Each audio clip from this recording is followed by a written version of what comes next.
Muy buenas tardes, bienvenidos todos y todas a una nueva conferencia que realiza el Instituto de Democracia y Derechos Humanos de la Pontificia Universidad Católica del Perú para hablar sobre los temas que nos tocan ahora en esta emergencia a causa del COVID. En esta ocasión estamos planteando conversar y comprender qué significa este fenómeno de desplazamiento interno que estamos viendo en el país desde todo punto de vista. Entonces hemos titulado a esta tercera conferencia que hacemos como instituto Migración interna en tiempos de COVID, justamente. Y para eso hemos invitado a nuestras panelistas. En primer lugar, le damos la bienvenida a nombre de la universidad y le agradecemos muchísimo que en medio de todas sus reuniones y actividades atendiendo la emergencia haya podido acompañarnos a la señora ministra Fabiola Muñoz, ministra del Ambiente. Muchísimas gracias por estar con nosotras.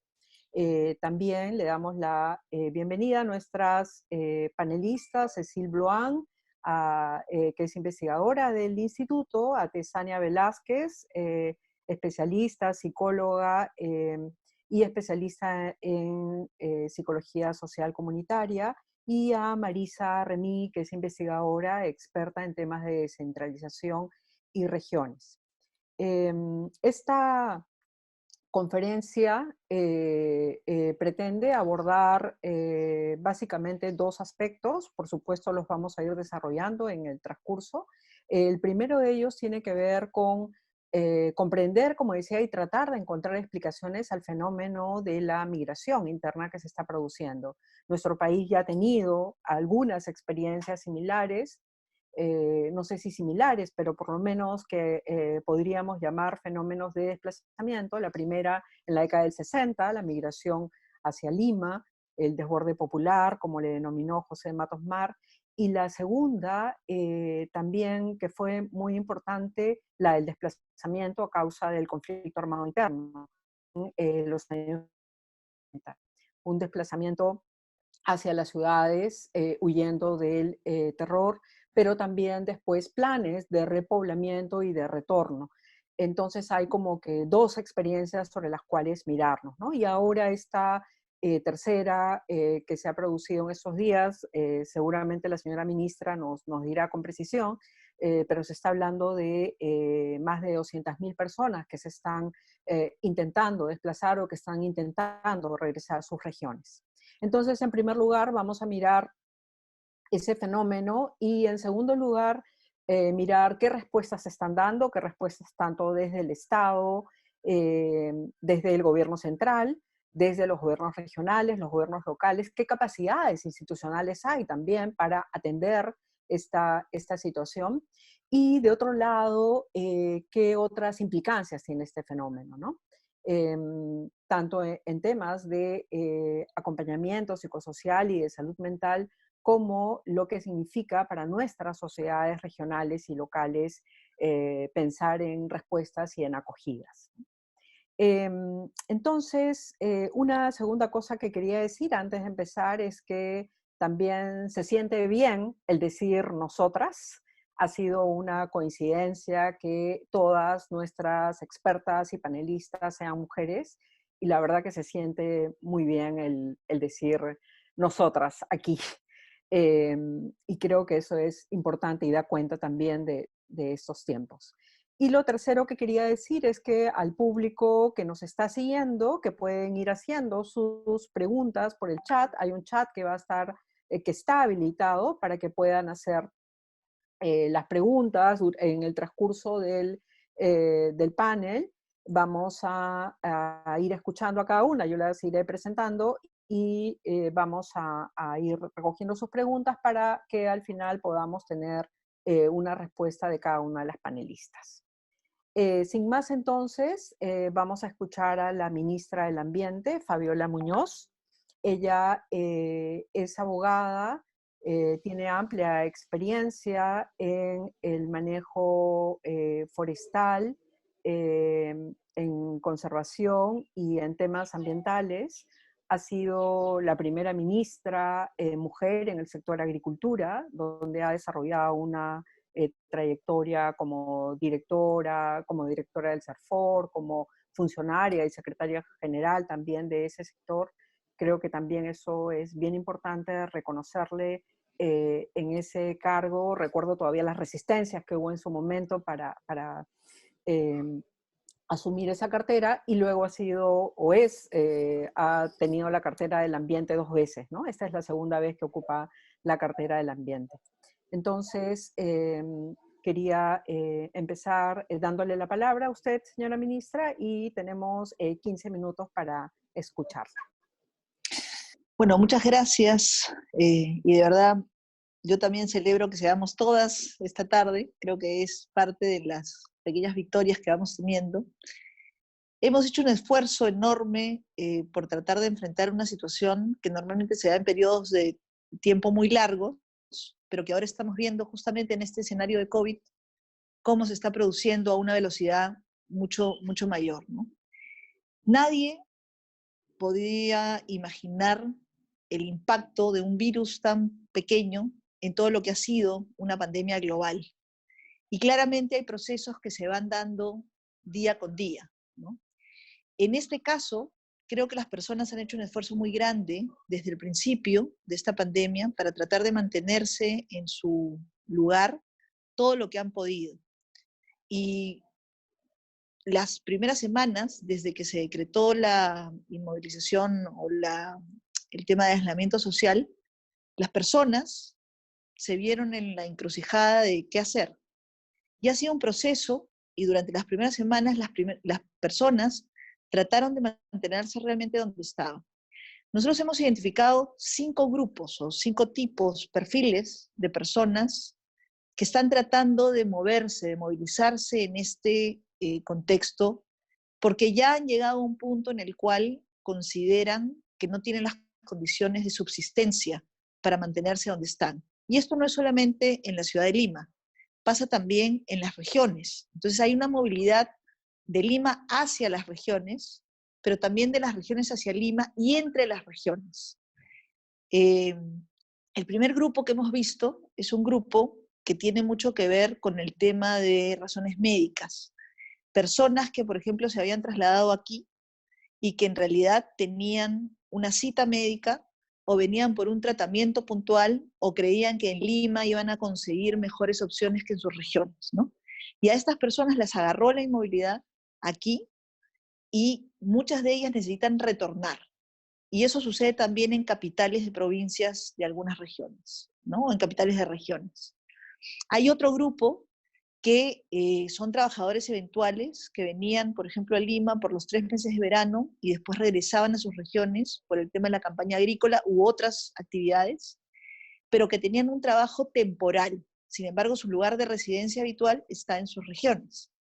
Hay un tercer grupo que son familias donde un miembro de la familia había conseguido un trabajo, por ejemplo, en Lima o en la capital de la región, y entonces se habían trasladado con la familia, estaban viviendo en una habitación, en un solo cuarto, y en este caso, uno de los miembros trabajaba de alguna manera formal, era chofer o era vendedor, pero el otro miembro, los otros miembros de la familia eran informales, ¿no?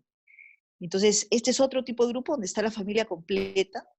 Tenemos otro grupo de gente que en realidad vive ya hace algún tiempo en Lima, pero son informales o tienen trabajos eventuales, a pesar de ya vivir bastante tiempo en Lima. Y entonces se han quedado sin trabajo o realizaban trabajos informales y por lo tanto en este momento no los están pudiendo realizar y se han quedado sin medios de subsistencia. Y tenemos un quinto grupo que pudiendo tener condiciones en Lima, o sea, siguen teniendo techo, siguen teniendo alimentación, o viven en una casa que tienen aquí o en la casa de algún pariente, pero tienen condiciones de subsistencia, desean retornar a su región porque piensan que van a tener mejores oportunidades ahí, ¿no?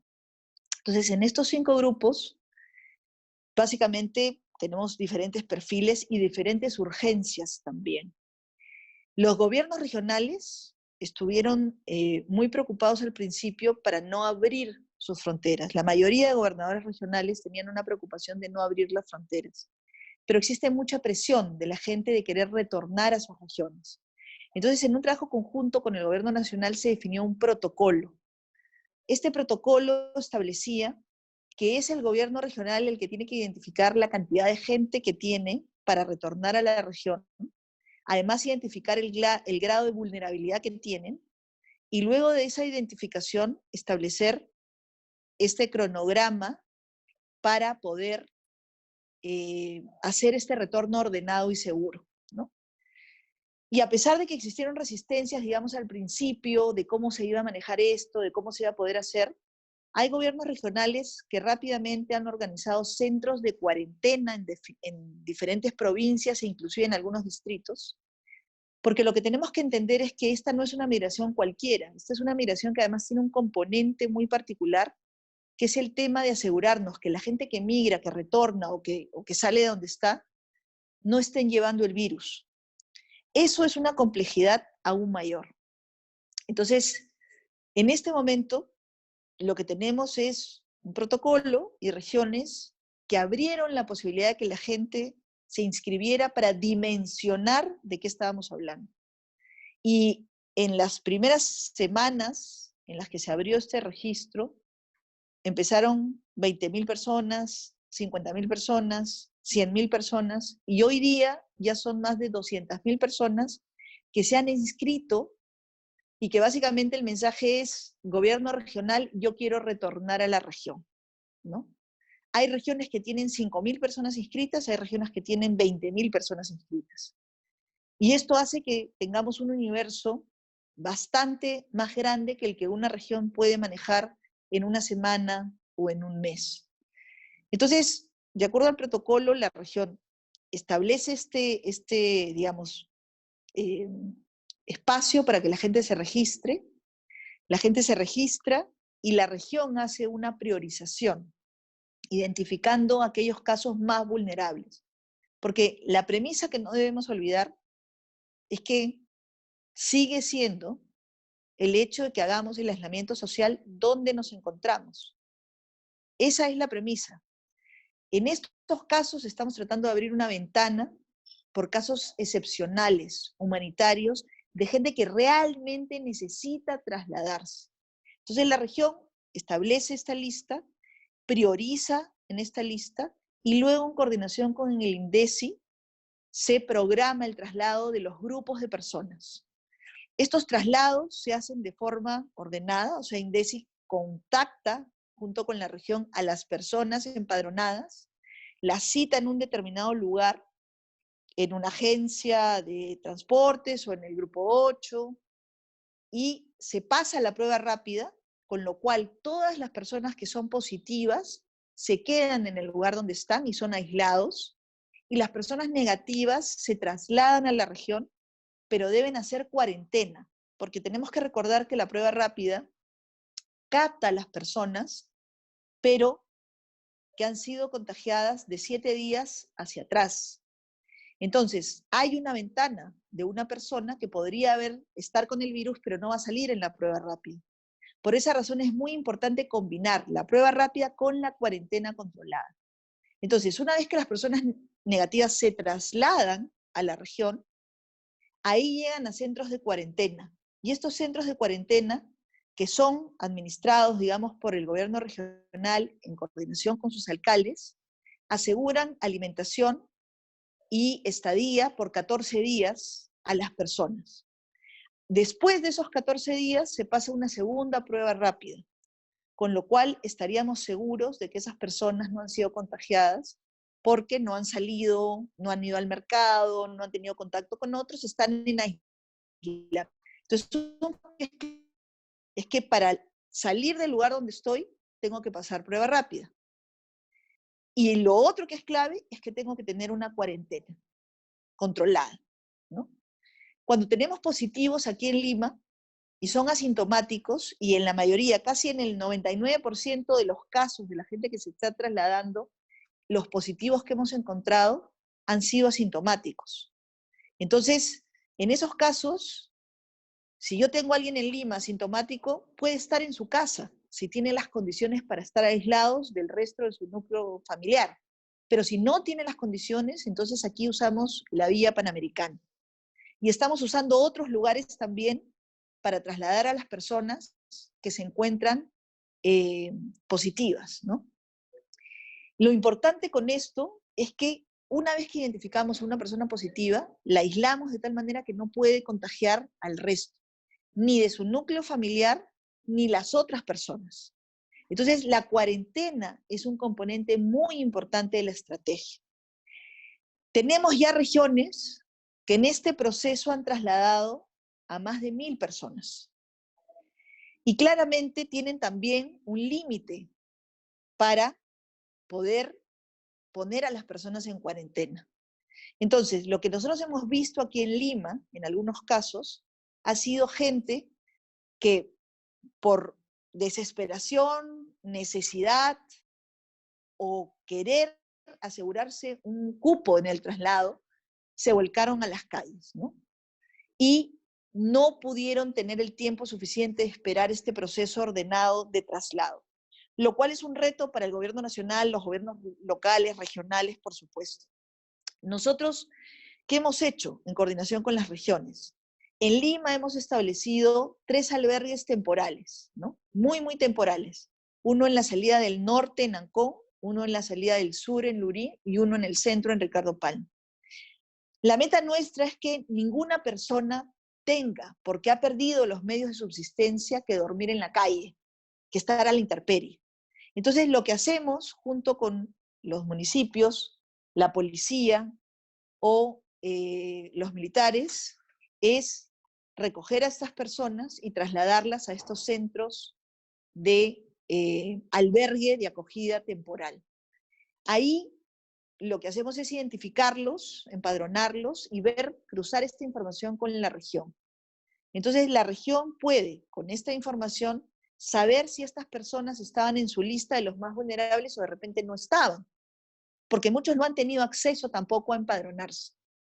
Nosotros les brindamos albergue temporal, o sea, alimentación, desayuno, almuerzo y comida, y además un techo. Pero estos albergues, la idea es que sean realmente transitorios, que una persona pueda pasar ahí 2 días, máximo 3, porque son carpas con camas como hoy, pero son condiciones básicas. Luego de este cruce de información con la región, lo ideal es que podamos trasladar a estas personas, previa prueba rápida, a su región de destino y ahí hacer su cuarentena.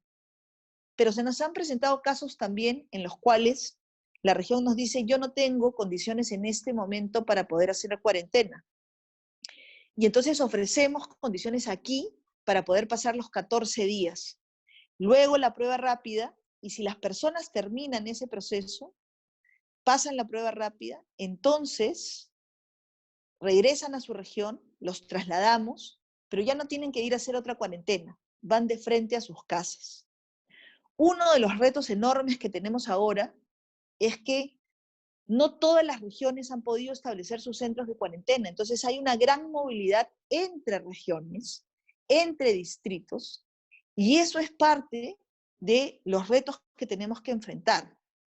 Otro de los problemas que se nos ha suscitado en esta semana, por ejemplo, y esto es muy dinámico y eso es una cosa importante que hay que entender, la dinámica con la que se mueve esto, es que existe regiones en este momento que ya no pueden ni recibir ni trasladar.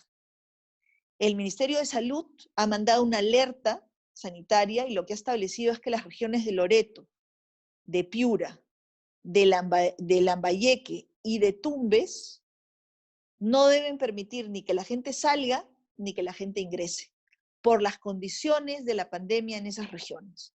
Entonces, por ejemplo, en este momento, nosotros tenemos albergados ya en Huampaní, que es como nuestra sede central, más o menos 500 personas de Loreto, que no solamente tienen que hacer su cuarentena de 14 días aquí, sino que además vamos a tener que albergar durante más tiempo, porque esa es una región a la cual, aún teniendo la cuarentena completa de 14 días en Lima, no pueden trasladarse. Y tenemos más o menos 300 personas de Piura, también en las mismas condiciones. a pesar de que puedan terminar sus 14 días de cuarentena en Lima, no van a poder trasladarse a su región. Entonces, lo que estamos tratando de hacer es ampliar nuestra capacidad, porque ya no solamente tenemos que manejar grupos transitorios que van a ser trasladados a la región en coordinación con su gobierno regional, hacer su cuarentena en la región, sino que además tenemos que manejar grupos de manera más permanente. La regla sigue siendo que el que tiene un lugar donde estar y puede mantenerse ahí, se quede donde está. Y por eso estamos afinando también la estrategia de este bono universal, ¿no? Nosotros más o menos tenemos mapeados, digamos, 9 millones de hogares en el país. De ahí se ha sacado la relación de todos aquellos hogares que tienen un ingreso fijo, que tienen un sueldo de planilla en el sistema público o en el privado. Lo que nos queda son 6.800.000 hogares. De esos 6.800.000, con el primer bono que se dio, que fue el bono que organizó el MIDIS, para pobres y pobres extremos en zonas urbanas, se han más o menos atendido 3,5 millones de hogares. Lo que hemos visto en el análisis que hemos hecho es que la mayoría de estas poblaciones que justamente están saliendo de Lima y se están trasladando a su región, no han sido beneficiados por el bono. Y claramente no lo iban a hacer. ¿Por qué? Porque justamente son las personas cuya residencia habitual no es en una zona urbana, sino es en una zona normalmente rural en sus regiones. Con lo cual, en el padrón de pobres y pobres extremos en zonas urbanas, no iban a aparecer. El segundo padrón que se identificó para el bono fue el de trabajadores independientes. Y ahí lo que hemos visto también es que estas poblaciones que se están trasladando tampoco están, porque los pobladores básicamente tienen su centro habitual de residencia en su región y no están catalogados como trabajadores independientes nuevamente en estas zonas urbanas, ¿no? Entonces lo que se decidió hacer es incrementar un poquito más. Entonces ya teníamos 3,5 millones de hogares con el bono MIDES, 700.000 con el bono independiente del Ministerio de Trabajo. Ahí ya llegamos a 4,200,000, pero la brecha es a 6,800,000. Entonces se ha dado un bono rural. Ese bono rural tiene más o menos 1 millón de personas. Entonces, de 4,200 llegábamos a 5,200. Pero aún tenemos una brecha. Entre 5,200 y 6,800, lo que se ha aprobado es tener un bono más, que es un bono universal, ya no importa la categoría que tengas ahí, para todas las familias que no han recibido ninguno de los bonos anteriores o que no tienen un sueldo fijo en el sector público o privado. A eso es a lo que le llamamos un bono universal. Y a esas personas se les va a asignar. Y se les va a asignar de acuerdo al lugar de residencia habitual. Hemos visto también que tenemos un pequeño porcentaje de gente que teniendo, digamos, su casa en una ciudad como Lima, se han tratado de empadronar en estos grupos para trasladarse, para ir a visitar familiares, ¿no? Hoy día, por ejemplo, tenemos el caso de 10 personas en Huampaní, que ya iniciaron un proceso de cuarentena hace 3 días, y hoy día nos están diciendo, yo quiero salir de la cuarentena porque en realidad yo lo que tengo es casa en la ciudad de Lima, puedo ir y pasar mi estadía, mi aislamiento social ahí, y yo lo que quería era ir a visitar a mi familia a Piura, ¿no? Por eso traté de viajar. Pero claramente, si alguien puede mantenerse en el lugar donde está, tiene que hacerlo. Esto es una situación compleja, no se parece a ninguna de las otras migraciones, procesos migratorios que hemos tenido antes, porque como les digo, tiene además la complejidad del tema de salud pública. Y claramente necesitamos entender que vamos a tener que continuar con el aislamiento social, que vamos a tener que continuar usando mascarilla, lavándonos las manos, y la economía, si bien estamos empezando a abrir algunos sectores, no va a ser el 100%. Y yo creo que, y con esto para concluir, porque entiendo que ya estoy en el límite del tiempo, Sí, sí, ya ¿sí? estamos, ya estamos. Lo que yo quisiera es terminar haciendo una reflexión que creo que es muy importante entender, ¿no? Nosotros siempre hemos sabido que somos un país con informalidad, donde el sistema de salud pública no ha tenido la inversión que siempre ha requerido, ni tampoco el sistema educativo. En este momento lo que estamos viviendo es cómo hemos desnudado todas las falencias que como Estado tenemos en todos los sistemas a la vez. El de transporte, el de salud pública, el de educación, la informalidad, todo a la vez. Por eso es que estamos enfrentando una situación tan difícil y tan dura. Pero como todo se ha desnudado a la vez, también esto nos da una oportunidad de identificar rápidamente cuáles son aquellas cosas en las que la inversión del Estado tiene que priorizarse, y hoy día lo estamos viendo con realmente un esfuerzo enorme en temas de salud, de educación, en temas de generación de empleo y de reconversión productiva. Entonces, la responsabilidad de enfrentar la pandemia es de cada persona. La responsabilidad de salir de esta pandemia lo más rápido posible es de cada persona, y el Estado tiene un rol fundamental en todo este proceso, no solo para brindar las condiciones que las personas requieren para poder subsistir, digamos, o sea, poder mantenerse, sino también el sistema médico, ¿no? El sistema de salud pública. Y aquí tenemos un reto enorme de articulación. Creo que yo nunca he visto trabajando de una manera tan articulada al Estado y tan rápida como hoy. Pero claro, no podemos pensar que tenemos que llegar a una pandemia para resolver los problemas. Pero este es el reto que estamos enfrentando. Yo quisiera terminar ya con esto, agradeciendo la oportunidad que nos dan y recordando que todo lo que estamos haciendo y lo que tenemos que hacer es poniendo a las personas primero. Gracias. Muchas gracias, ministra, y realmente nos ha detallado cuál es la emergencia y el grado también de articulación que está intentando exponer el Estado. Esta situación ha puesto en evidencia, como ha señalado, la precariedad del empleo también en nuestro país, ¿no? Y por eso tantos informales, familias trabajando en situación informal nos coge en este momento tan terrible. Muchas gracias. Le voy a dar la palabra ahora a Cecile Bloin.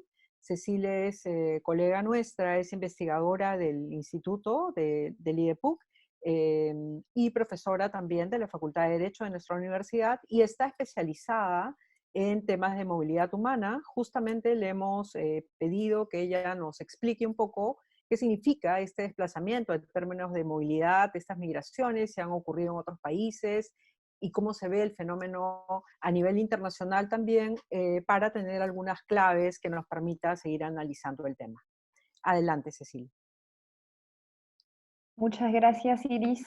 Bueno, me avisan si es que no se me escucha en algún momento, pero bueno, por ahora creo que bien. Buenas tardes con todos y todas. Un saludo a mis colegas que me acompañan, un saludo también a la ministra. Me ayuda mucho, de hecho, haber podido escucharla, que nos comente un poco sobre estas categorías, sobre todo, que es lo que yo más que todo voy a conversar con ustedes, ¿no? Básicamente, en este tiempo muy cortito que tenemos, voy a comentarles un poco sobre justamente lo que se estaba discutiendo ahora, ¿no? Sobre esta particularidad o en qué sentido esta movilidad es inédita, ¿no? Quiero hacer una primera reflexión sobre esto. Luego comentarles un poco cuáles son las definiciones o los conceptos que acompañan esta migración, o cómo la podemos, digamos, delimitar de una forma, si eso es posible. Nos vamos a hacer la pregunta. Y finalmente, una pregunta también que se me habían hecho llegar es, ¿cuáles un poco las medidas que se deberían tomar o cuál es, digamos, el amparo legal que hay para esta población? Entonces, sobre lo primero, comentar que en efecto estamos enfrentando unas dinámicas de movilidad humana, tanto a nivel internacional como interna, excepcional o en todo caso mucho más complejas, ¿no? Bien, como lo decía la ministra, la pandemia ha hecho que la regla sea más bien la inmovilidad, no la movilidad de las personas. Lo que justamente nos están pidiendo el gobierno, en este caso del Perú, pero en general a nivel global, es no movernos, no poder desplazarnos, no estar con demás personas, no volver, no retornar, no migrar, es básicamente la regla ahora. Sin embargo, al igual que en muchas otras situaciones, las personas se movilizan por causas muy complejas y creo que ahí la categorización que se ha hecho es totalmente explícita sobre esto, ¿no? Personas que se tuvieron que movilizar porque tienen temas de salud, ¿no? Y porque no, lamentablemente, no se pueden atender en su lugar de origen, que también eso es un tema, como bien decía la ministra, estructural. Personas que, teniendo en cuenta su situación de trabajo informal, al igual que el 70% de la población en la ciudad, no puede seguir trabajando, no puede pagar su alquiler, no puede alimentarse, por lo tanto necesita movilizarse, ¿no? Entonces, vemos cómo las circunstancias, tanto económicas, social, hasta sanitarias, obligan a las personas a seguir sus caminos, ¿no? Hay que verlo así. Tienen que volver a movilizarse. Entonces, ahí yo creo que a nivel conceptual hay como diversas preguntas que nos podemos hacer, ¿no? Este retorno, estamos hablando de personas que regresan, en todo caso una parte de ellas busca regresar a sus lugares de origen. También me imagino que hay personas que son familiares de personas de un lugar de origen que nunca han migrado, pero desean ahora volver, digamos, no volver, pero más bien migrar a este lugar para ver a sus familiares, reunirse y encontrar una red de apoyo. También entre los motivos que identificamos, la red de apoyo es fundamental. No tener sus familiares es algo que ha generado, y eso seguro Tessania lo va a tocar ahora, ha generado mucha ansiedad. Y eso también explica en parte estos movimientos, ¿no? Además del hambre y además de los desalojos que yo identificaría como las dos causas principales. Entonces, si empezamos a ver que hay un fenómeno de retorno hacia el lugar de origen, vemos que el retorno es un derecho. Desde la Declaración Universal de Derechos Humanos, tenemos un derecho a regresar de donde venimos. Claro, cuando se piensa el derecho al retorno, se piensa en una migración más internacional, ¿no? El retornar a su país de origen. Pero claramente en los principios rectores sobre desplazamiento, que es el único instrumento que existe a nivel internacional sobre desplazamiento interno, que ahora voy a volver sobre esto, se plantea también la temática del retorno y la reintegración de las personas en sus lugares de origen. ¿Por qué? Porque el desplazamiento interno se piensa, al igual que cualquier movilidad, como algo temporal, ¿no? Muchas veces hay que recordarnos que en los proyectos de las propias personas que migran no hay una idea desde el principio de quedarse de por vida. Nadie va a decir me voy a quedar de por vida en Lima, me voy a quedar de por vida en Trujillo, me voy a quedar de por vida en Chiclayo. Seguramente me voy a quedar mientras tenga trabajo, mientras puedo ahorrar para comprarme mi casa, ¿no? Pagar los estudios de mis hijos. Puede haber varios motivos, pero en general en las propias narrativas de personas migrantes, el retorno forma parte de esta narrativa, ¿no? Lo vemos también con la población venezolana actualmente, en el país y en la región. Algún día regresaré, ¿no? Entonces, el retorno en realidad, más que verlo como algo excepcional, creo que hay que verlo totalmente integrado en las dinámicas de migración. Sin embargo, hay un problema con el retorno, es que es un derecho todavía muy incipiente, no hay mucho desarrollo, no hay muchos estándares, aún menos cuando hablamos de migración interna y retorno en temas internos. Y eso nos impide un poco entender cuál es la protección y cuáles son las garantías que le debemos dar a esta persona como Estado, ¿no? Eso es como, yo diría, uno de los principales retos. Y lo otro es también pensar sobre si el retorno es o no voluntario. Eso es, claro, tenemos derecho al retornar, pero queremos realmente retornar, podemos considerar que estas personas de todos los grupos que se nos ha comentado, quizás excepto por el tema de razones médicas, que al parecer era un momento dado, las personas que estaban trabajando, estaban desarrollando alguna actividad en una de estas ciudades, desean regresar o lo hacen de una manera forzosa, de repente no por razones, como explicaba Iris, de conflicto armado interno, no por razones de un desastre natural, pero sí por razones o por motivos muy complejos como la vulneración igual de derechos económicos, sociales y culturales, como el derecho a la alimentación, el derecho a la salud, ¿no? Entonces hay que un poco reflexionar sobre estos retornos y cómo los podemos definir y cómo podemos proteger y garantizar derechos a estas personas. A nivel de concepto, a nivel del derecho internacional, como les adelanté, no hay un marco jurídico vinculante, es decir, obligatorio para el tema del retorno interno, a nivel interno. Lo que sí hay son unas directrices, principios rectores del desplazamiento interno que se adoptaron en el 98, que buscan dar un marco sobre el fenómeno del desplazamiento interno, pensando el desplazamiento interno forzoso, ¿no?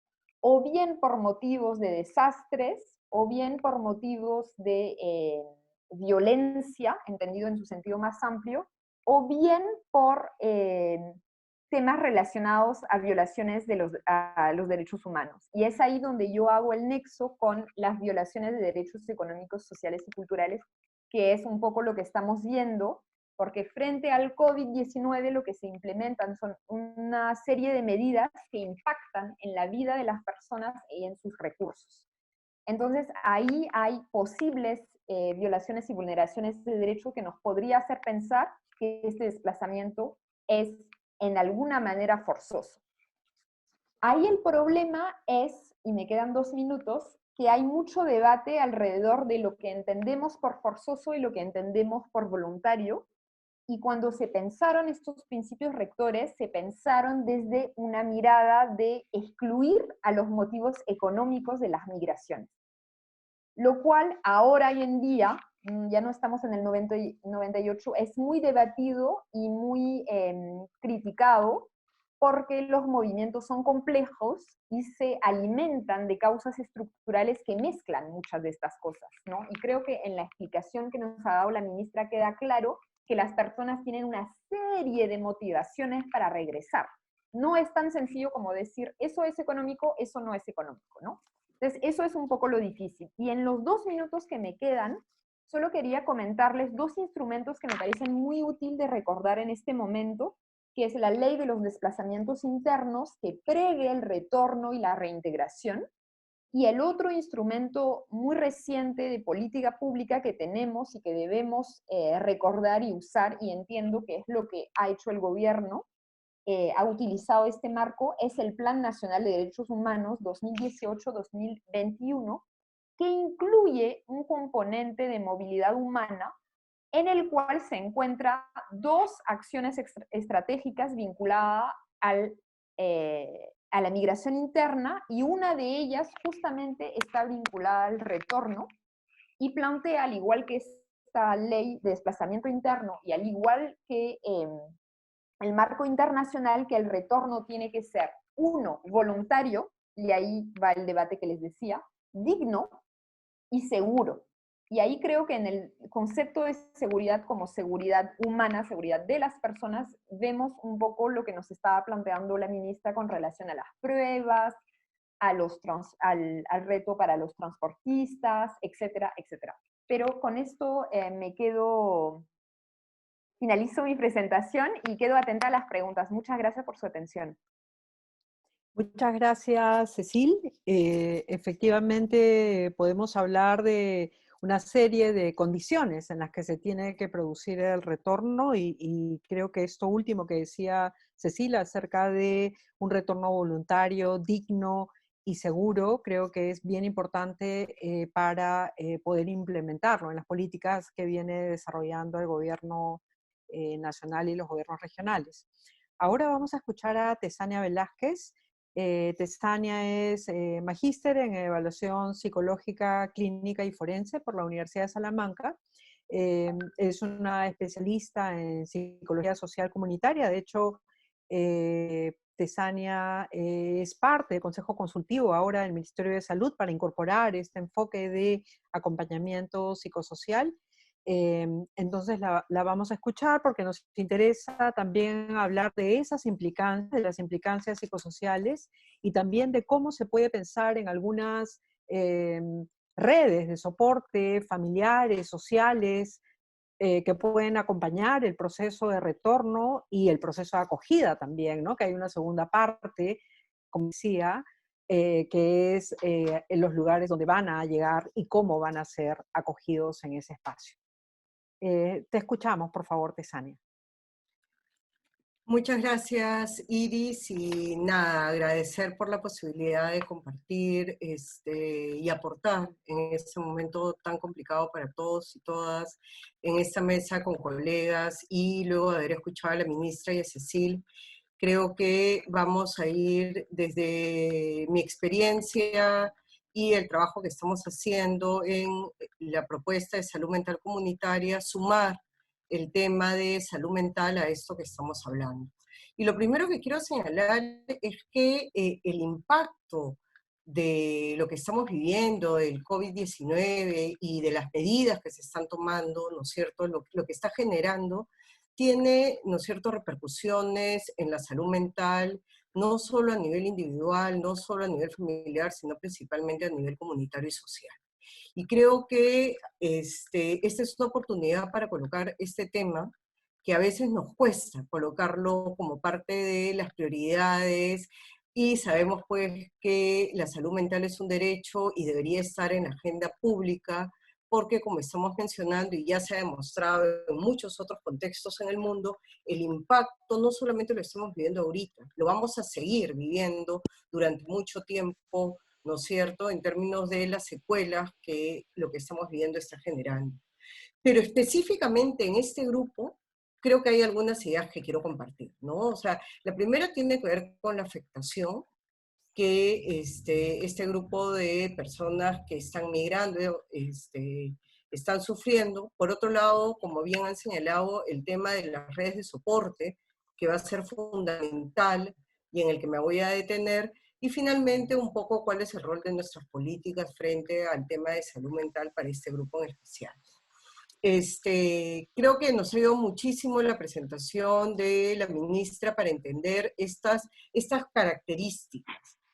Si los grupos son diferentes, las afectaciones también son diferentes. No todos se afectan de la misma manera. ¿Por qué? Porque ya hemos visto que las características de las personas que están migrando son diferentes. Quienes estuvieron por una enfermedad, quienes ya venían instalados en Lima, pero de manera estacional por un trabajo, quienes ya estaban construyendo un proyecto de vida y ahora tienen que dejarlo. Entonces creo que lo primero que tenemos que transmitir es que así como los grupos y las características son diferentes dentro de lo que estamos hablando ahorita, la migración interna, la afectación a nivel de lo que es el impacto psicosocial que genera también es diferente.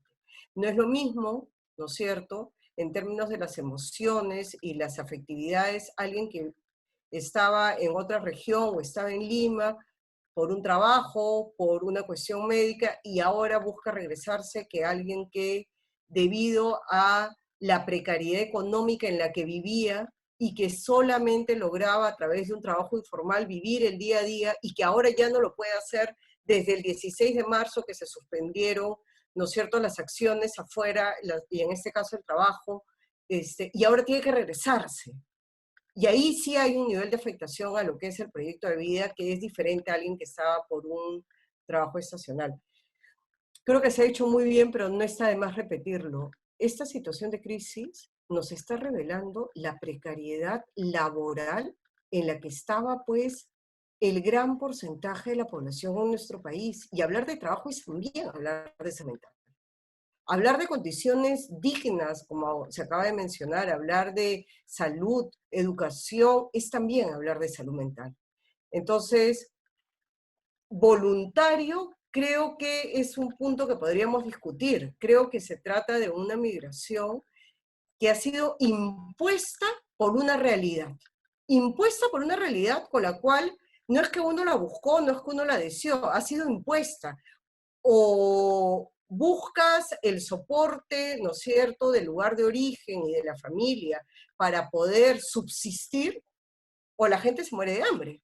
Entonces creo que esto además aumenta las situaciones de angustia el hambre genera miedo, genera angustia, genera preocupación, y esos son los afectos que están implicados.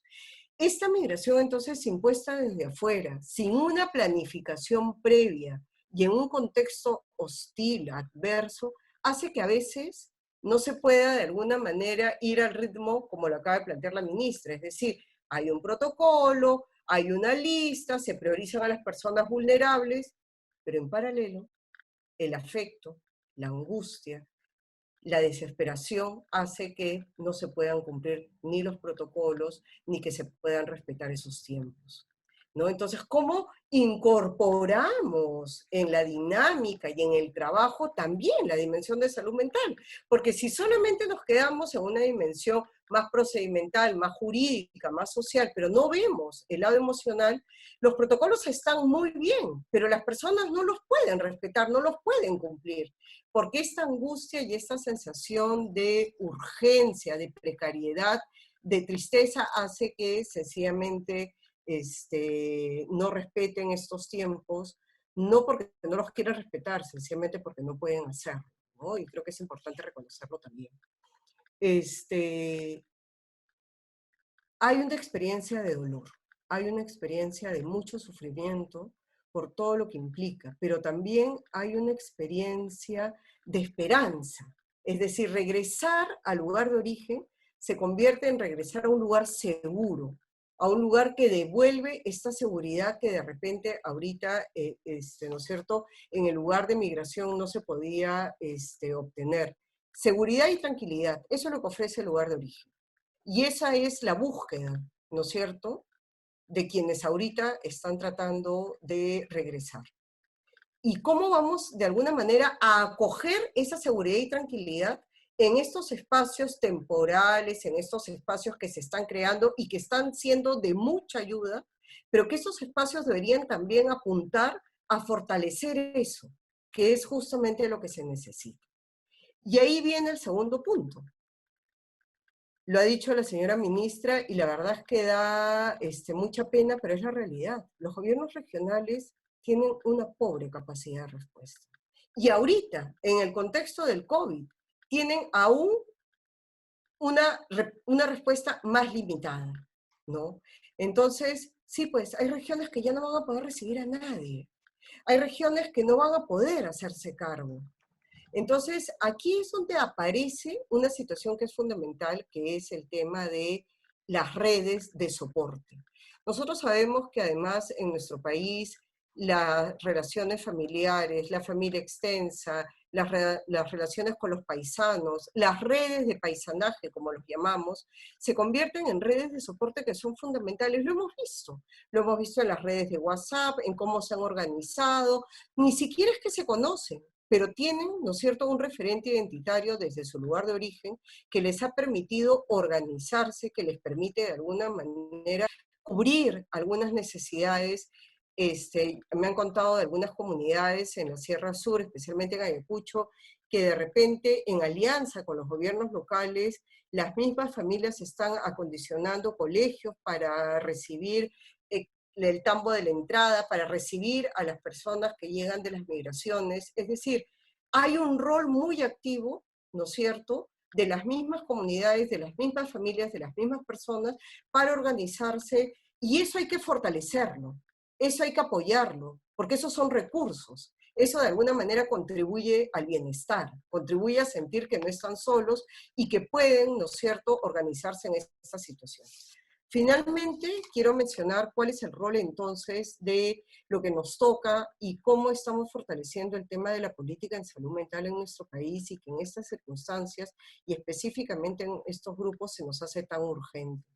Tenemos en marcha una nueva política de salud mental con el enfoque comunitario, tenemos en marcha la creación de 150 centros de salud mental comunitarios, pero la cobertura, la brecha que tenemos todavía con la demanda, el poco personal para responder, es como, hemos comenzado, pero nos falta muchísimo. Y creo que, como ya se ha mencionado, esta situación terrible que estamos viviendo nos exige también colocarnos en una posición de defender el espacio público, de defender lo público, la salud mental, la educación, se está convirtiendo en aquellos aspectos que ya no podemos dejar en manos, ¿no es cierto?, de cómo ha estado de la economía, del espacio privado, ¿no es cierto?, del mercado. Tenemos que ahora todos, no solamente el Estado, sino también los ciudadanos, asumir un rol de defender estas políticas, de defender lo público, para que realmente la salud mental pueda tener un lugar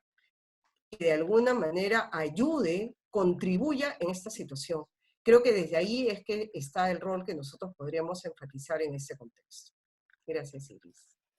Muchas gracias, Tesania.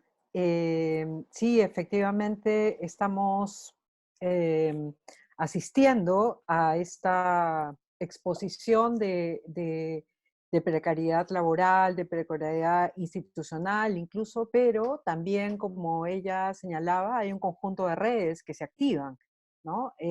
Hay gente que también se está organizando a través de clubes departamentales, más bien desde Ayacucho, sé de Cangallo, por ejemplo, que ha venido el propio alcalde con algunos vecinos y se han ubicado en relación con otras organizaciones aquí trayendo alimentos para sus paisanos que están en Lima, para ayudarlos, asistirlos desde allá para acá, ¿no? Creo que también eso es interesante mirarlo. Vamos a escuchar ahora a Marisa Remí. Marisa es socióloga, es investigadora del Instituto de Estudios Peruanos. Ella se ha especializado justamente en sociedades regionales, en procesos de descentralización. Ha sido 17 años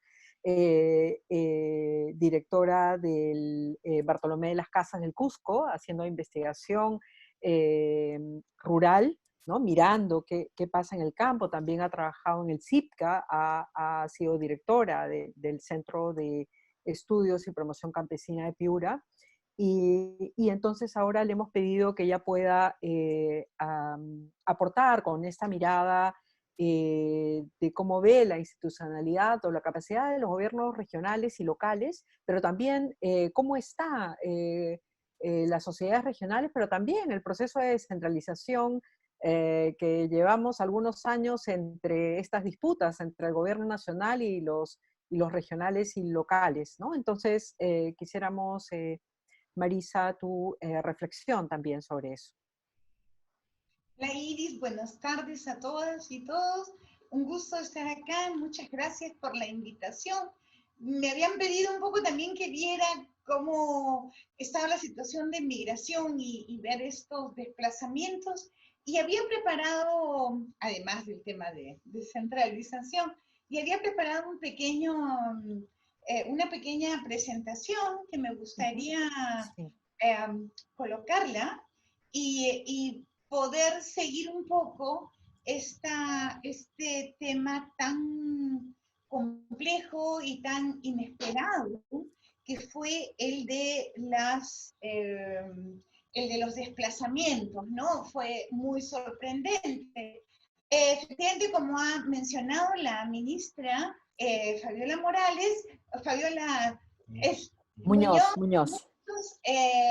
Digamos, inicialmente se pensó que los que se estaban desplazando eran las personas que se habían quedado varados, que estaban en Lima por razones, en fin, de enfermedad, de trabajo puntual, y como cerraron los vuelos y los ómnibus, entonces se quedaron varados en la ciudad, igual que se quedaron los turistas en París, pero lo que creo que empezamos a ver fue la masividad de este fenómeno evoca ya a que de lo que estábamos asistiendo era un proceso de migración de retorno de personas que habían venido a la ciudad de Lima y a otras ciudades intermedias a trabajar, o incluso a algunos valles especialmente dinámicos, y que en estas condiciones no podían seguir. Son personas con trabajos que tienen un ingreso suficiente para estar por encima del CISFO y por lo tanto por fuera de llamémosla mirada de túnel del Estado, es decir, ni son pobres declarados porque no tienen un trabajo, porque muchos tenían trabajo, ni son formales, son más bien autoempleados, trabajadores asalariados precarios, fuera de planilla, no los vemos por salud, no los vemos y hasta ahora, hoy, no tienen este bono universal, o sea, quizá la próxima semana, ojalá. Y entonces, justo a los 30 días de que empezó el aislamiento social, empezaron a caminar, porque la situación era, como se ha señalado, insostenible. El cuadro que tienen al lado muestra, digamos, para el año 2017, de dónde provenían los migrantes recientes a Lima. Migración reciente es la que produce en los 5 años antes del censo. O sea, cuando dicen en el censo hace 5 años, donde hace 5 años, ¿no? Aquí son gente que migró, digamos, entre el 2012 y el 2017. Solo en 5 años en la ciudad de Lima llegaron 476.000 personas de los departamentos que ven ustedes allí. Y lo que es interesante mostrar de esta migración reciente es que es lo que estoy mostrando, la diferencia en la composición de edades de esta población, ¿no? Estos migrantes recientes en Lima, solamente para este pedazo solo tomo Lima, a 42% son jóvenes entre 18 y 29 años, o eran jóvenes entre 18 y 29, gente en edad de buscarse un futuro, trabajar, estudiar, etcétera. Ese es un poco el carácter de personas que se quedaron en el aire, ¿no es cierto?, con el aislamiento social, y que creo que, y por eso insisto en ver el tema de migración reciente, a personas que no han logrado todavía construir una red sólida de solidaridad, una red fuerte de apoyo, y su red fundamental, su familia, etcétera, sigue estando en su región, y entonces tienen que volver. Este es más o menos la ministra ha mencionado que desean retornar como 200.000 personas. Al 30 de abril los gobiernos regionales tenían una previsión de recibo de unos 80.000, pero instalados ya están como 20.000. Estas regiones, las regiones que ven ahí son las que efectivamente, hay muchas que son regiones con una alta migración reciente a Lima, salvo Puno, y que son muchos los que quieren volver. Efectivamente, hace muy poco están tratando, y no tienen acá la red de seguridad social. Estas personas se han movilizado. ¿En qué contexto, digamos, de movilidad interna nos encuentra el COVID? ¿Qué es lo que quiero señalar ahorita? Primero, es un contexto el que estamos viviendo en el país, estábamos viviendo en el país, de una alta emigración rural, un nivel de emigración rural que no habíamos visto antes en la historia. En ningún caso, y yo sigo todos los censos, el número absoluto de población viviendo en pequeños centros poblados, menos de 2.500 personas, nunca había disminuido. Ha venido disminuyendo su peso relativo, pero nunca el número absoluto de población, llamémosla rural, la que vive en pequeños centros poblados. Por supuesto, la rural dispersa disminuye muchísimo más, pero en fin, ha reducido en términos absolutos. Incluso el número de pequeños centros poblados ha disminuido. Han habido ya pequeños centros poblados, 2, 3 viviendas, qué sé yo, ya no están. Ya el censo no encontró población en ellas, y ya hay 0 habitantes, no cuentan. estos pequeños centros poblados, esta población rural, ha disminuido tanto por efecto de la facilidad de vías de comunicación actual, como por la enorme precariedad de los servicios en ruralidad, y entonces muchos jóvenes emigran. Eso quiere decir que tanto la población se concentra en pequeños pueblos y abandona las aldeas dispersas, o emigra a las ciudades. Esto, como fenómeno reciente, su expresión más reciente lo encontramos en esta migración de 5 años, que es la que probablemente está en lo fundamental intentando volver. Aquí tenemos el dato más desagregado de la población, la comparación de los censos 2007 y 2017, en la cual encontramos que hay 1.204.000 personas menos viviendo en centros poblados menores de 2.500 personas. Hay 7.606 centros poblados menos en el núcleo que era muy grande, de menos de 500 personas. Se está reconcentrando. Efectivamente, también encontramos en este estrato de entre 2.500 y 20.000 personas, estos pueblos más bien, pueblos rurales, encontramos que han crecido de manera interesante, 393.000. Hay densificación rural, hay gente que está ahora viviendo en un pueblo y ya no en el área dispersa, porque se moviliza en su mototaxi o en su bicicleta, pero sí es cierto que también hay éxodo rural a grandes ciudades, y eso es lo que nos encontramos en el momento del COVID, ¿no? Ahora, ¿cuáles son las condiciones de retorno de estas personas? Han venido eso se preguntaba también Cecilia, ¿han venido por mucho tiempo, han venido a quedarse, o están retornando por cuánto tiempo? Creo que una posibilidad, una hipótesis es que es poco el tiempo que se quedarán en su zona, con su familia, en su zona de origen, y que volverán pronto a Lima, porque muchos son jóvenes, y si bien tienen empleo precario, 69% de estos migrantes recientes no tiene salud, no está en la planilla, 38% vive en vivienda alquilada, solo 16% en Lima es el que vive en vivienda alquilada, que no sea migrante de retorno, pero tienen altas expectativas de servicios, sobre todo de educación. Es impresionante a nivel nacional, las personas que hace 5 años no vivían en el distrito donde se tomó el censo, tienen todas un nivel educativo más alto que las personas permanentemente residentes.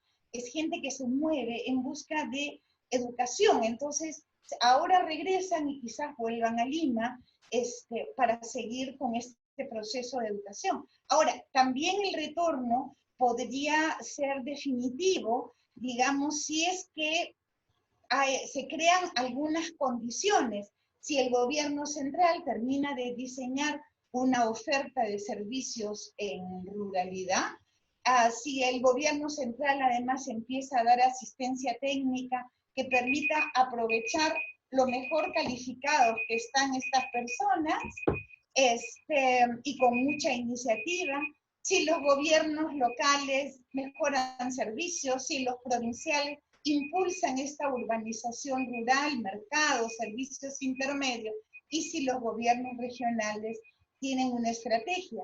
Ahora, hablando de los gobiernos descentralizados, sí, nuestro tema ha sido muy complicado de gestión.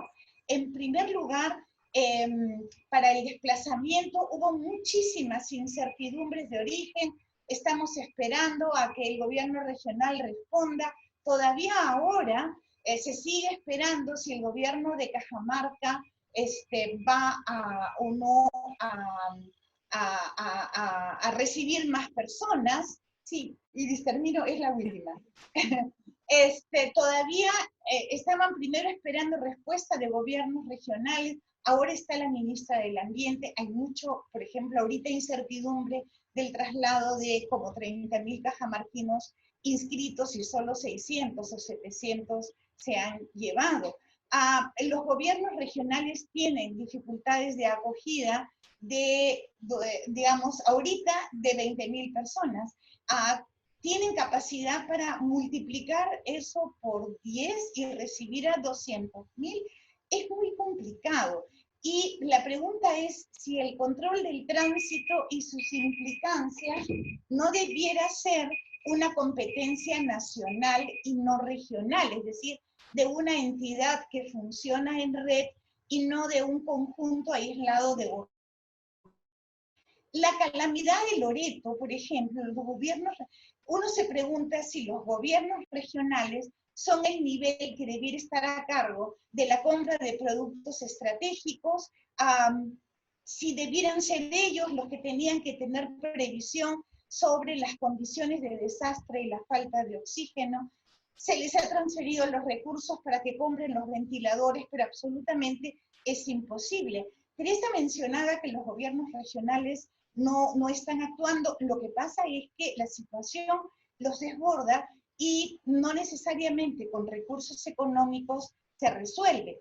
Uno pensaría en Defensa Civil como red nacional y MINSA como responsable técnico del primer nivel, que tendrían que tener a la mano la respuesta directa a estas condiciones extremas de una emergencia. Tampoco está planteada una gestión territorial de la pandemia que nos diferencie qué funciones hay que desarrollar en determinados tipos de territorios. Es que en los espacios rurales hay que poner toque de queda o control de distancia, quién lo va a hacer, o hay que ver otras cosas, como cómo llegan los camiones y en qué condiciones se transportan los productos. ¿Qué hacemos cuando haya un enfermo grave en el ámbito rural con COVID?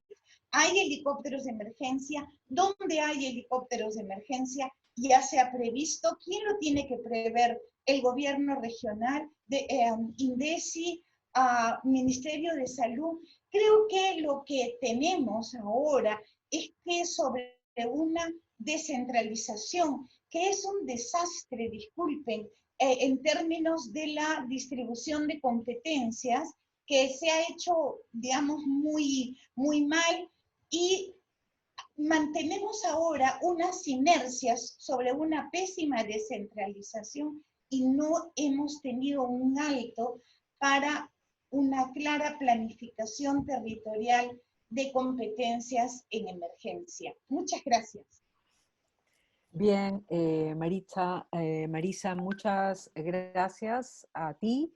Y bueno, nos hemos extendido un poquito, pero creo que ha valido la pena porque ella nos ha mostrado data para dar cuenta de cómo se va transformando también la ruralidad en el país y entonces a qué debemos enfrentarnos y cómo debemos pensar esa relación entre el gobierno central y los gobiernos regionales y locales. Ahora vamos a pasar a las preguntas. Las hemos tratado de organizar para cada una de las panelistas. El primer conjunto de preguntas es para la ministra. Nuestro equipo las ha resumido. Hay personas que están fuera del lugar donde trabajan o viven aún. ¿Cuáles son los protocolos y los requisitos que deben seguir las personas que aún quieren regresar, que aún no se han inscrito, que aún no están en el registro? Y cuando termine la cuarentena, es la segunda pregunta, y las personas quieran volver a migrar por cumplir con sus obligaciones laborales o educativas o familiares, ¿qué medidas se van a tomar para facilitar ese traslado? Este par de preguntas integran varias preguntas que ha recibido la ministra Muñoz. La escuchamos. Cada panelista va a tener 5 minutos para responder.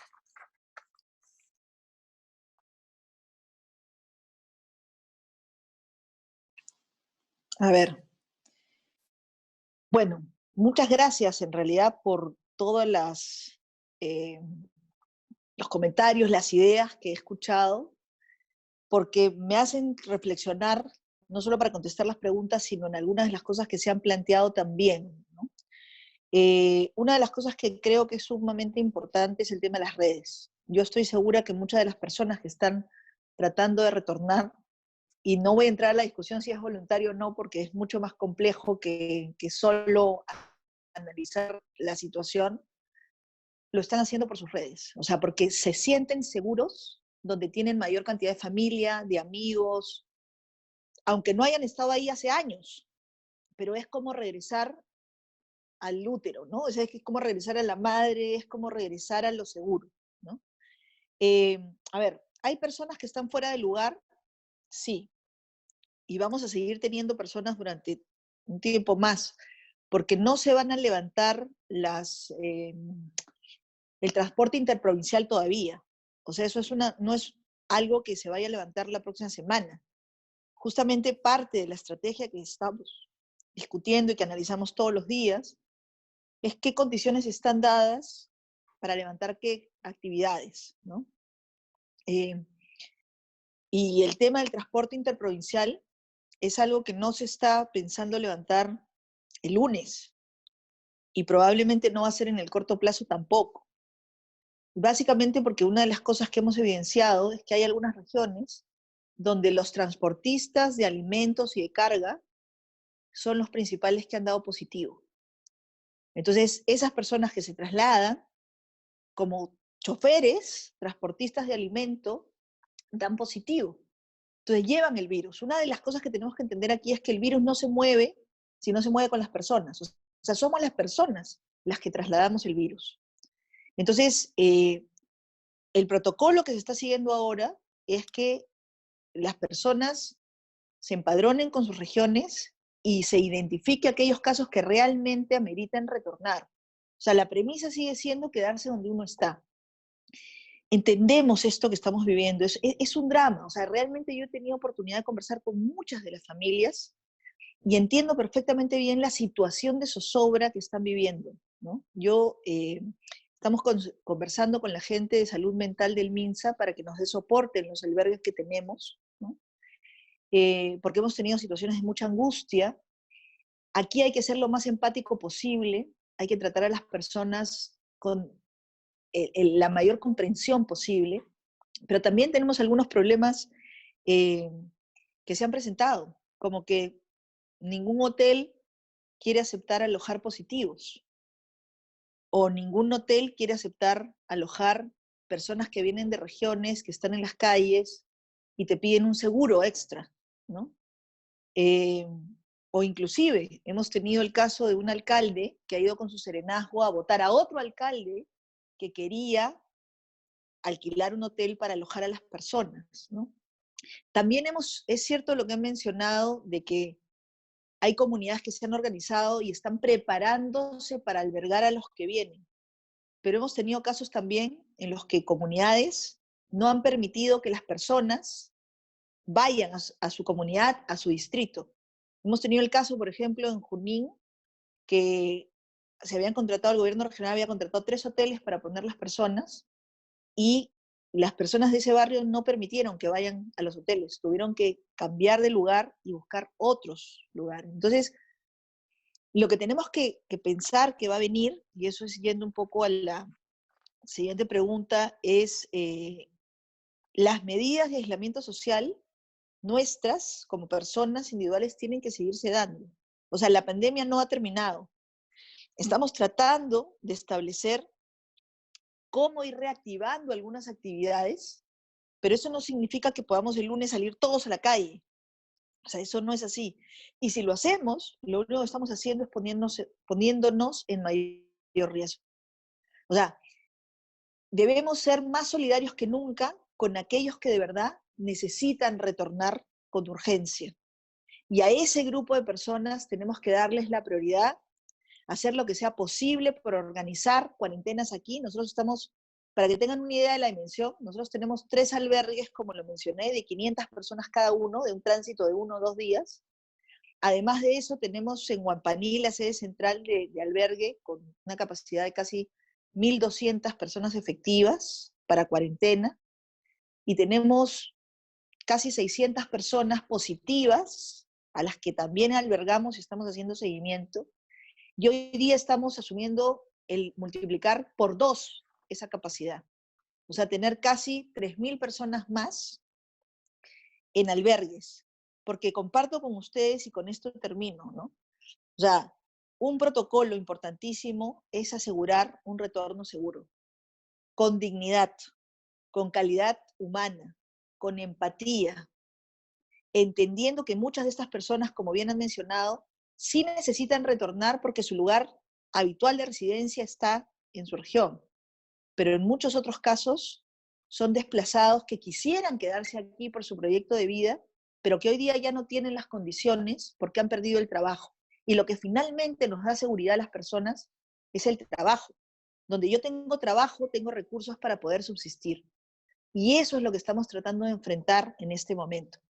Y solo para cerrar con esto, que no quiero que se me vaya, es que la reactivación económica que estamos planteando es una reactivación que también va a tener en cuenta dónde se han producido los principales focos de migración para que ahí también podamos invertir.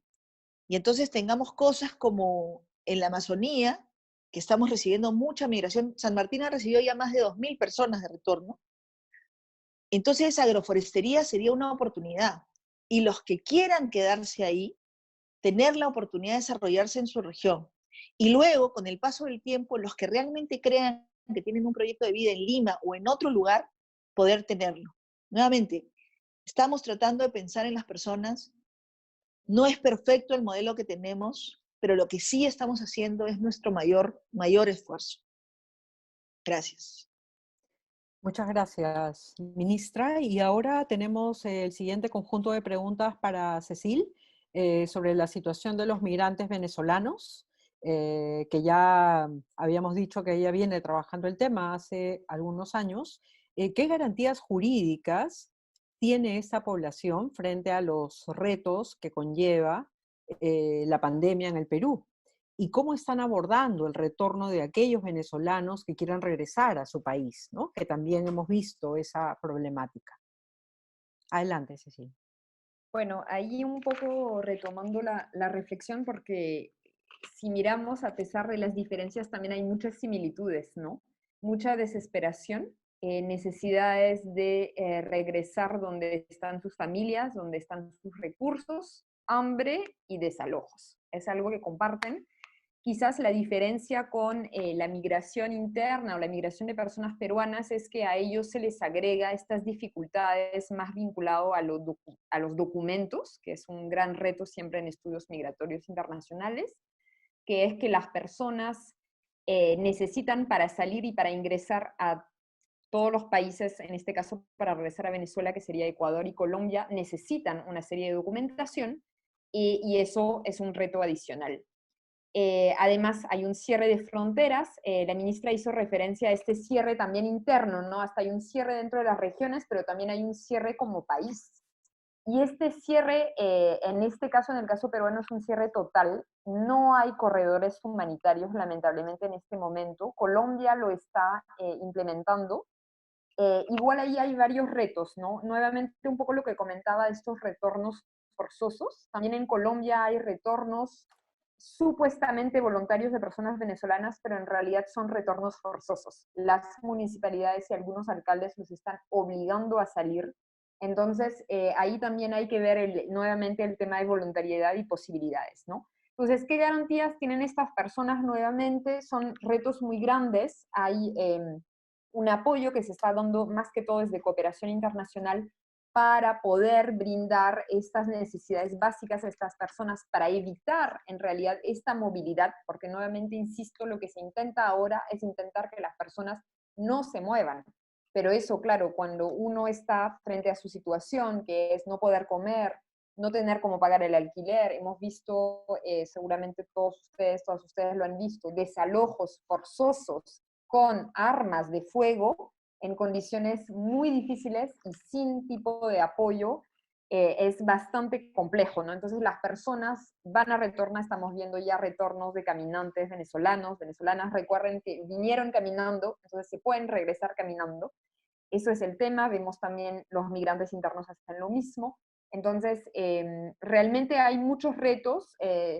Creo que las medidas que se van a tomar en las próximas semanas también van a influir mucho en lo que pasa con todos estos desplazamientos. pero hay que prepararnos a realidades complejas y nuevas, no para 2 semanas, no para 3 semanas, sino para probablemente meses, hasta quizás más de un año.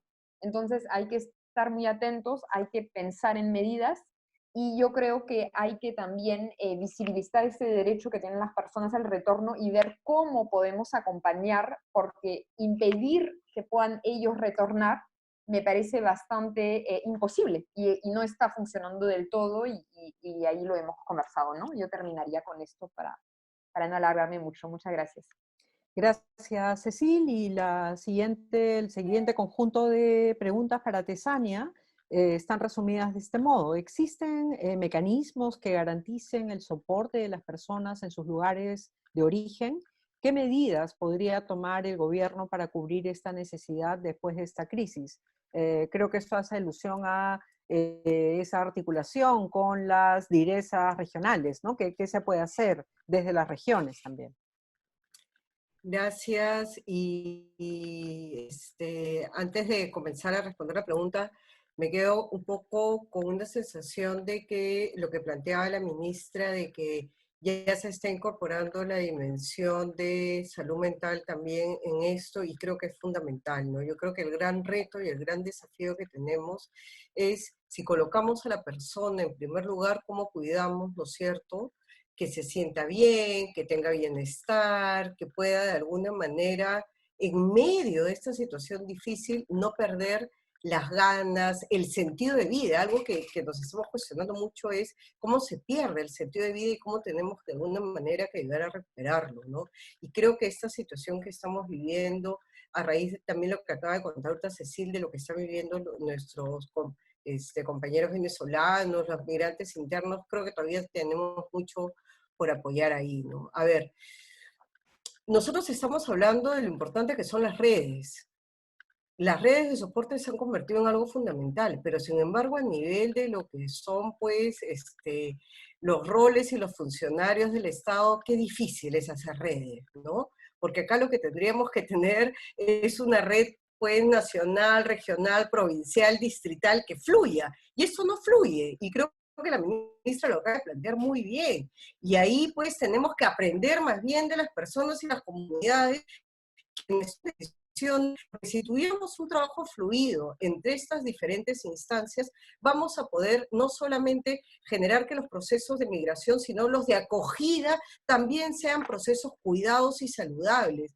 Creo que el tema de salud mental, y ahí tienen, como acaba de mencionar Iris, pues el rol, las direzas, pero también a nivel provincial, también a nivel distrital, deben existir, ¿no es cierto?, canales, actores que puedan priorizar el tema del cuidado, el tema del bienestar, y que además esto no sea solamente tarea de un especialista, sino que de alguna manera sea una tarea que pueda ser transversal en los diferentes sectores. Yo estoy pensando ahorita en educación. Educación tiene un rol que es fundamental, ¿no es cierto? Educación está llegando a las familias, está llegando a niños, niñas y adolescentes.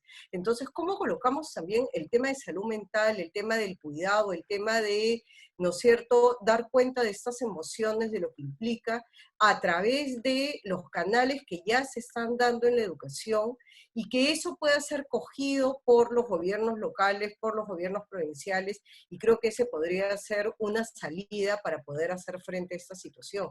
No podemos delegar toda la tarea de salud mental a un especialista, porque mucha de la problemática la podemos abordar desde el espacio de la escuela, desde el espacio más comunitario, desde el espacio de los gobiernos locales y municipales, y ahí tenemos un desafío y un reto, que es que este tema no ha sido prioritario, y como he mencionado al inicio, la dificultad que tenemos para dialogar entre las diferentes instancias, ¿no? Entonces, creo que cómo hacer frente, creo que por ahí están las pistas, ¿no? Y acá me quiero referir en este último instante a cómo también la experiencia del conflicto armado tiene tanto por enseñarnos que todavía no hemos aprendido, ¿no? O sea, creo que el cómo las familias en el contexto post-conflicto armado se han organizado, se han hecho acompañamiento y han logrado de alguna manera hacer frente a muchas dificultades, son experiencias de las cuales ahora tenemos mucho que aprender para incorporarlas a nivel de políticas más locales, a nivel de políticas provinciales. Y el reto en tal caso que planteo acá es cómo transversalizamos salud mental y no solamente lo reducimos a una dirección en el MINSA que no puede más, que está sobresaturada, que tiene mucha tarea y que en realidad hablar del cuidado y del bienestar es también tarea de otros sectores. Lo dejo ahí. Gracias. Gracias, Tesania. Y finalmente vamos a darle la palabra a Marisa. Las preguntas están vinculadas al retorno de las personas que migran desde una ciudad con un alto nivel de contagio a zonas rurales en otras regiones. ¿Qué medidas pueden adoptar los gobiernos locales, regionales, para evitar que se siga expandiendo la pandemia?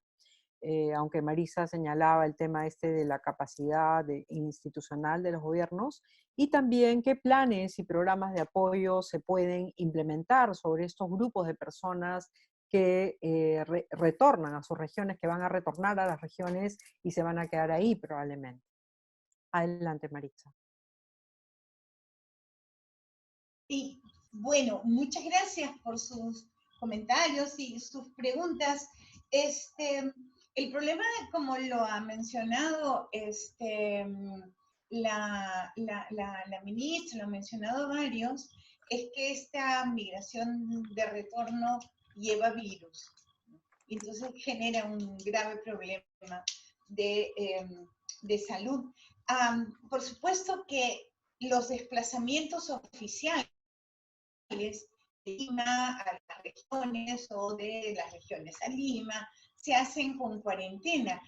Yo lo oía el otro día desesperado al alcalde, era de San Miguel de Payaques en Cajamarca, el límite con Lambayeque, ¿no es cierto? Diciendo, bueno, está regresando gente que se fue a Lambayeque a trabajo temporal y están volviendo, y el alcalde no sabía qué tenía que hacer, qué podía hacer, dónde debía hacerlo. Por supuesto, no hay pruebas, no hay nada de esto. Entonces, no le dejemos a los alcaldes una tarea tan terrible como es la del control de la circulación de... O sea, hay muchísima, también en televisión se veía mancha de gente que pasaba por Chepén, me acuerdo. Supongo que eran cajamarquinos que estaban tratando de llegar a esas ciudades para Cajamarca y que vendrían de Trujillo o de zonas de más desarrollo agrícola, de más desarrollo de pleno empleo, etcétera, y se van a Cajamarca pasando por toda la carretera, por pueblos que están infestados, etcétera.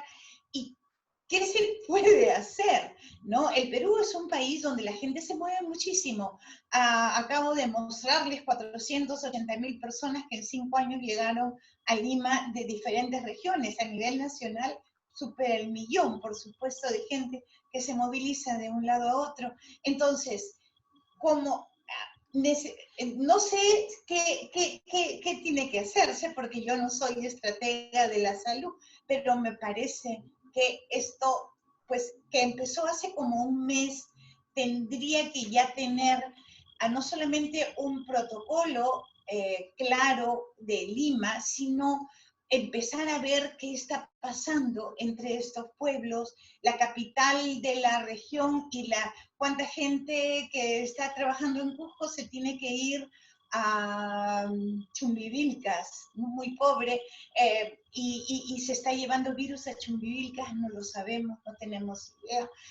Estamos a punto de abrir la actividad económica, y si hay un repunte, no sabremos si es por actividad económica o por migrantes que se han llevado la pandemia a las zonas rurales. Entonces, ¿qué tienen que hacer los gobiernos locales? Alguien tendría que decirles qué hacer y darles los medios, o, pues, no sé, yo en lo que siempre pienso es en defensa civil, que creo que tiene trabajada una estrategia para enfrentar desastres. Estamos, digamos, imaginemos que ha habido un terremoto grado 9 y hay que alojar a la gente en alguna parte donde está previsto que en Cajamarca, si hay un terremoto grado 7, no sé si ha habido antes en Cajamarca, en Amazonas, sí lo ha habido, y San Martín también, ¿dónde se alojaría la gente? Ahí tenemos que alojar a los migrantes, supongo. Supongo que hay ese tipo de previsión en alguna parte. Hay condiciones de hospitales de campaña que todavía no se han movilizado. No sé, hay cosas que, entonces, cuando alguien dice, bueno, los gobiernos locales que lo hagan, ¿y con qué condiciones de personal, estrategia, conocimiento del tema cuentan para hacerse cargo? Creo que muy poco. Y termino. Planes y programas para los que se desplazaron. La ministra mencionó, por ejemplo, muy interesante, temas de apoyar temas de forestación, apoyar, o sea, lo que la gente ha salido de espacios rurales muy pobres es porque la productividad del suelo era muy mala, no se hacen inversiones adecuadas, en fin. El ministro está con COVID, parece, ha dado positivo, pero creo que hay mucho que pensar desde cómo promover la actividad agrícola utilizando mano de obra muy calificada. Muchos de los que comentan en el chat están señalando eso. Es la gente más calificada la que se ha ido y que en Lima se ha calificado o en las zonas de destino se ha calificado más y son personas con mucha iniciativa y con voluntad de cambio. Aprovechemos eso en el área rural con buenas políticas de promoción de la actividad agrícola, de intensificación, de siembra y cosecha, en fin, 2 horas de otro día de desarrollo rural. Ahora hay un potencial que podría, como muchas cosas en el país, desperdiciarse nuevamente, ¿no? Gracias. Gracias, Marisa, y en realidad gracias a todas. No voy a pretender hacer una síntesis de todo lo que han dicho. Se han dicho ideas muy interesantes, solo quiero rescatar 3 puntos. El primero, creo que pese a todos los esfuerzos que se están haciendo, quizá lo que se señala es esta necesaria articulación, no solamente la articulación intersectorial, que también está trabajando el gobierno central, sino una articulación gobierno central, gobiernos locales y gobiernos regionales, ¿no? Porque como decía Marisa y también lo señala la ministra, hay una debilidad institucional y una precariedad en los gobiernos locales y regionales todavía, ¿no? Hay algunos que sí son están muy fortalecidos, tienen el personal para responder, pero hay otros que no, y no saben qué hacer, ¿no? Entonces sí es bien importante también hacer esa articulación con los gobiernos locales y regionales para esta transferencia de capacidades. Lo segundo,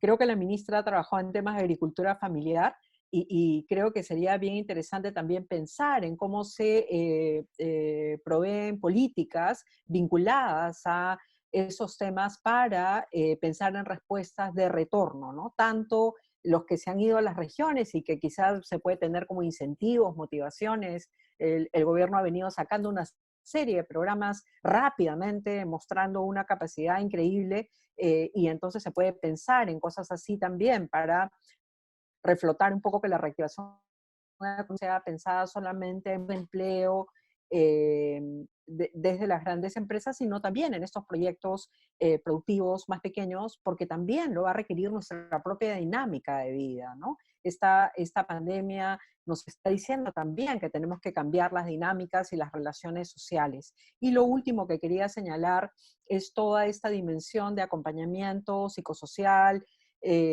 de salud mental, ¿no? Esto que decía Tesania, de no perder las ganas, el sentido de vida, que lo están incorporando en los albergues en una situación de tanta emergencia, pero también en pensar cómo van a ser esos procesos de retorno, de acogida, de respuesta, o de ida, de regreso, ¿no? Más allá de las redes sociales y de las redes familiares, que se hacen en los espacios comunitarios, en los espacios de instituciones como las universidades, ¿no? Bueno, nuestra universidad está colaborando ahí con algunos aspectos, pero que se hace también otro tipo de instituciones para pensar un poco estas políticas de retorno, teniendo en cuenta estos cambios en la característica de la población rural que también ha señalado Marisa, y también pensando en todas las propuestas de política que viene implementando el gobierno central. Bueno, no digo más, ustedes lo han dicho muy bien y les agradecemos muchísimo a las personas que nos han seguido y seguiremos reflexionando sobre este tema. Va a estar colgada esta conferencia también en las redes del IDEPUC. Muchas gracias a todas ustedes y buenas tardes.